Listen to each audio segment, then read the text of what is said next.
যেটা খুব অপমানজনক, যেটা যেটা খুব গায়ে লাগে একজন মুক্তিযোদ্ধা হিসেবে। দেশের জন্য যতটুক হোক এই মুক্তিযুদ্ধে অংশগ্রহণ করেছিলাম, এখনো মুক্তিযুদ্ধের চিন্তা চেতনায়, মুক্ত চিন্তাতে বিশ্বাস করি।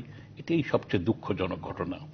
এটা ওনারা দুজনে অন্যের হিতেই প্রভাবিত হয়েছেন।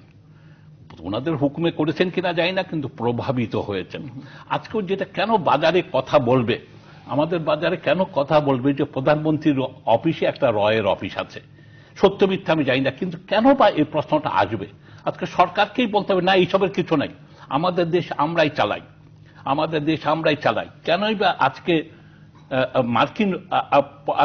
মার্কিন দূত কেন ইন্ডিয়াতে যাবেন আমাদের বিষয়ে আলাপ করার জন্য, চীনে যাচ্ছেন? এটা তো শিষ্টাচার বহিত।